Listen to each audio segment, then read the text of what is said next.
Hi guys, இன்னைக்கு நம்ம Maggi செய்யப்போம். ஆனால் ஃபஸ்ட்டு டைம் இந்த மாதிரி நான் வீடியோ எடுத்துகிட்டு இருக்கிறது. இந்த மேகி எப்படி இருக்குன்னு கமெண்ட்டில் எனக்கு சொல்லுங்கள். நான் ஃபஸ்ட்டு டைம் வீட்டிலே செஞ்சு சாப்பிட்டு இருக்கிறது. நான் எங்கள் அம்மா கிட்ட கூட அவ்வளோ பண்ணி கேட்கலாம்.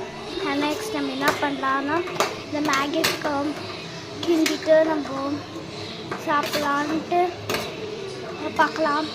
ஓகே, நெக்ஸ்ட் நான் உங்களுக்கு ஒரு சொல்ல மறந்துட்டேன். Hi guys, good evening. இப்போ நான் மேகியை செய்கிறேன். ஓகே, இப்போ பார்க்கலாமா மேகி எப்படி ஆகிடுச்சுன்ட்டு. மேகி நல்லா ரெடி ஆகிடுது. அப்புறமா நம்ம நல்லா கிண்டிட்டு அப்புறமா நம்ம ரெடி ஆகிடுச்சு சாப்பிட்லான்னு போகும்போது என் ஃப்ரெண்ட்ஸ் கொஞ்சம் கூப்பிட்டாங்க. அதுக்கு போயிட்டு பார்த்தா என் ஃப்ரெண்ட்ஸ் கூப்பிட்டாங்க வாங்கில் ஆக்கிட்டு. நான் உங்களுக்கு அடுத்த வீடியோவில் என் ஃப்ரெண்ட்ஸை இன்ட்ரடியூஸ் பண்ணுறேன். ஓகே, பட் என் ஃப்ரெண்ட்ஸுக்கு அவ்வளோ தமிழ் அவ்வளோ தெரியாது. ஒருத்தி ஒடிசா, அப்புறமா இன்னொருத்தி கன்னடா. பட் அவளுக்கு கிறிஸ்டியன் தான். பட்